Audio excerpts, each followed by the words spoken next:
Un bon pour retrouver notre invité de ce soir. Je rappelle que nous recevons sur ce plateau M. Abakar Naïr. Il est le vice-président du comité de normalisation de la Fédération de football tchadien. M. Abakar Naïr, une fois de plus, bonsoir. Bonsoir. C'est Naïr Abakar. Comme Naïr. vous voulez, il n'y a Ok, pas de problème. ça passe encore. Donc, comme vous venez de suivre, M. Naïr, dans ce reportage, on s'achemine vers la fin de ce championnat national. Quelle appréciation faites-vous du déroulement et du niveau de ce championnat? Merci beaucoup pour l'invitation. Nous retenons beaucoup de positifs pour ce championnat et beaucoup de points d'amélioration. Cela fait maintenant la deuxième année dans laquelle le comité de normalisation est en train d'organiser ce championnat. Et cette année, cette saison a été spéciale. Spécial parce que nous avons vu le retour du public dans les stades qui ont apprécié tous les matchs, mais aussi une bonne préparation des clubs provinciaux, mais également des clubs de la capitale, qui ont affiché un niveau beaucoup plus élevé que l'année dernière. Cette année a été spéciale parce qu'il y a eu le championnat, mais grâce au leadership et surtout au soutien du chef de l'État, son Excellence Mahamat Idriss Déby Itno, nous avons pu lancer la Coupe du Tchad. La Coupe du Tchad qui renaît de ses cendres et qui a permis au club d'avoir une nouvelle compétition, et c'est-à-dire engendrer beaucoup plus d'expérience et être plus compétitif. Certains clubs aujourd'hui ont joué plus de 33 matchs. Ce sont des matchs, avec 33 matchs, nous sommes sur les standards internationaux. Et ainsi, on peut espérer un meilleur jeu à l'international. Ok, à vous entendre, tout se passe bien dans ce championnat national, avec surtout, vous venez d'évoquer le retour du public dans les stades. Mais on constate quelquefois les supporters qui descendent sur le terrain, qui envahissent le terrain pour contester une décision de l'arbitre. Effectivement, toute œuvre n'est pas parfaite. Et nous sommes à l'écoute et nous nous améliorons année en année. Nous sommes les premiers à vouloir avoir des stades conformes, des stades aux normes internationales. Aujourd'hui, nous n'avons pas ce genre d'infrastructure. Nous n'avons pas les moyens adéquats pour avoir ce genre de stade. Mais nous ne baissons pas les bras.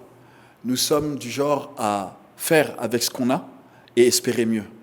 Et je pense que c'est l'image qu'on veut donner.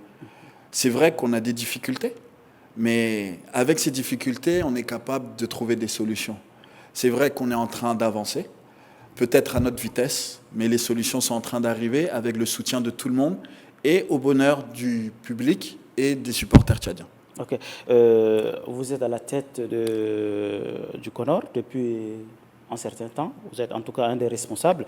Quelle est votre vision du football tchadien? Notre vision, elle est simple. C'est le football à la base.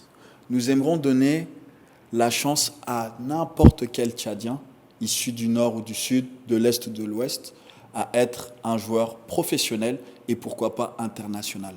Mais cela passe par restructurer les équipes nationales, les équipes masculines, féminines, les équipes des jeunes et surtout les équipes scolaires.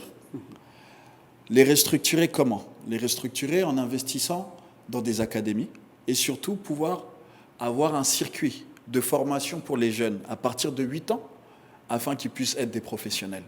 Nous devons se baser sur des exemples. Les exemples récents que nous avons pu voir comme le Maroc ou encore comme le Sénégal qui ont investi pendant 20 ans. Et c'est au bout de ces 20 ans qu'ils ont eu le fruit. Donc nous avons ce plan et peut-être qu'on n'aura pas 20 ans devant nous, mais il faut que ce plan commence. Vous envisagez de développer le football à la base. Qu'est-ce que vous avez fait concrètement depuis que vous êtes à la tête du CONOR? Merci pour cette question. Ça fait maintenant 1 an et demi que nous sommes à la tête du CONOR, avec comme principale mission réviser les textes, remettre les statuts et surtout restructurer notre fédération tchadienne de football. Nous avons pu, vous avez pu voir, relancer les compétitions qui étaient à l'arrêt et relancer toutes les catégories d'équipes, en passant par les moins de 17 ans, les moins de 20 ans, mais l'équipe locale et l'équipe senior. Et aujourd'hui, on a tissé beaucoup de relations, à savoir avec la Fédération royale marocaine, qui, grâce à notre partenariat, nous a permis d'envoyer quelques coachs se former et avoir cette formation et pouvoir aider notre football. Notre football aujourd'hui est en mutation. Nous sommes en train de faire notre maximum pour le changer. Et vous avez pu le voir qu'au plaisir du public, quand on voit les jeunes bondés sur aller au terrain, c'est ça qui nous fait plaisir et qui nous donne de l'espoir. Revenons au championnat national dans la finale qui va se jouer demain. Des rumeurs circulent comme quoi deux grands noms du football africain seront de la partie demain. Est-ce que vous nous confirmez cette information? Ce n'est plus des rumeurs parce que nos invités sont déjà là à Djamena. Et nous avons voulu inviter Khalilou Fadiga et Djedje Okocha pour donner ce cachet particulier à notre football. Nous avons toujours eu des critiques, mais aujourd'hui, notre football attire. Et le fait que ces deux personnalités-là soient là pour participer à cette finale, ça prouve beaucoup. Et nous aimerons que nos joueurs tchadiens puissent les suivre comme modèle. Parce que les Khalilou Fadiga, les Djedje Okocha ont joué dans des rues, dans des quartiers. Et aujourd'hui, ils font la fierté de l'Afrique. Et c'est possible pour les Tchadiens. C'est possible pour nos joueurs, les joueurs des clubs, les joueurs de notre équipe nationale. Et on espère, on croise les doigts, qu'on aura beaucoup de Djedje Okocha et de Khalilou Fadiga dans nos équipes tchadiennes. Donc si je me déplace demain au stade de Diguel, je pourrais voir Djedje Okocha et Khalilou Fadiga. Il va falloir venir très tôt, monsieur. D'accord, merci.